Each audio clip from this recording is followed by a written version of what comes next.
Hello friend. तो आज एक नई वीडियो में आपका स्वागत है।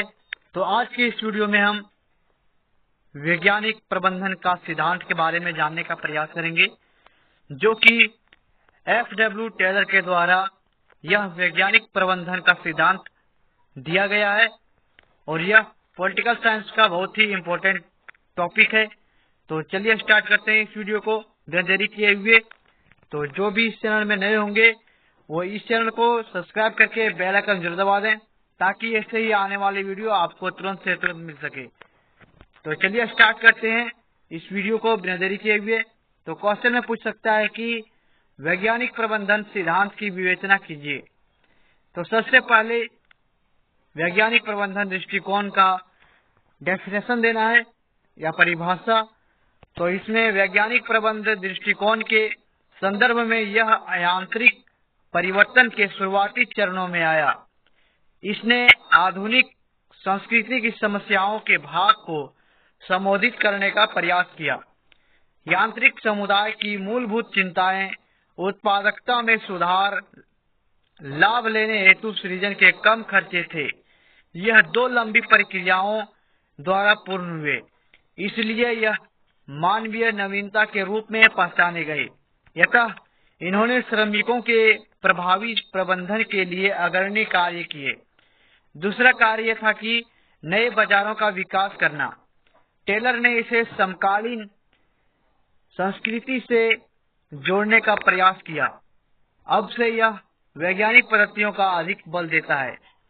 इसके बाद आता है वैज्ञानिक प्रबंधन का सिद्धांत, जो कि एफ.डब्ल्यू. टेलर के द्वारा दिया गया था।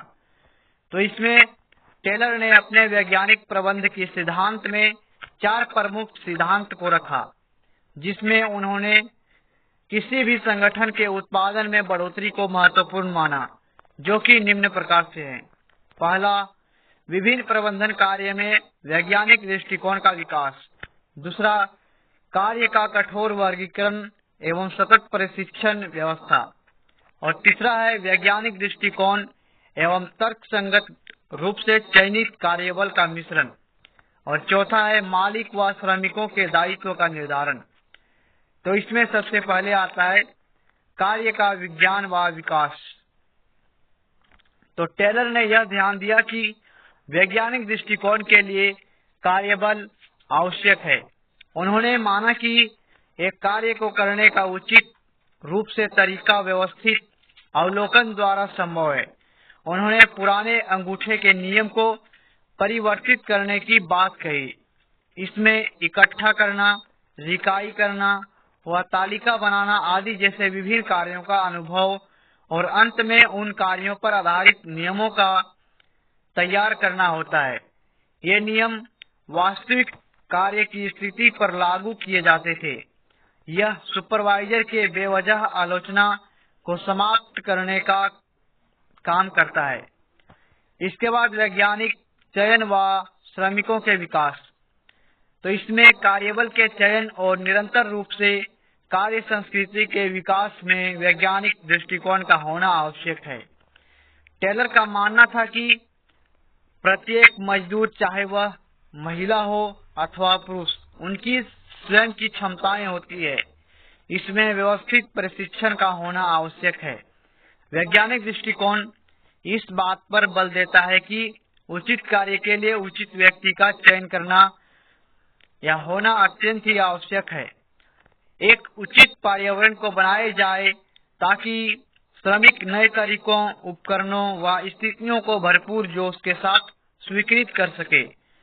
श्रमिकों के लिए अवसरों का पैदा किया जा सके ताकि उनके भीतर क्षमताएं उभर सके। तो इसके बाद नेक्स्ट आता है कार्य विज्ञान का संयोजन एवं श्रमिकों का वैज्ञानिक चयन। तो टेलर द्वारा वैज्ञानिक प्रबंध की तीसरा सिद्धांत पहले व दूसरे सिद्धांत का मिश्रण है।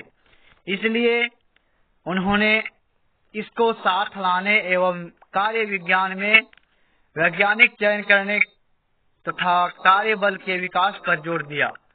इसने वैज्ञानिक प्रबंध की योजना को आधार प्रदान किया।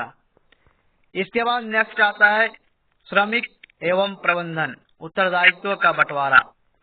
तो इसमें टेलर ने इस बात पर बल दिया कि मालिक और श्रमिक के मध्य में विभाजन एक संवहन पर्यावरण से साझा जिम्मेदारियां के साथ हो।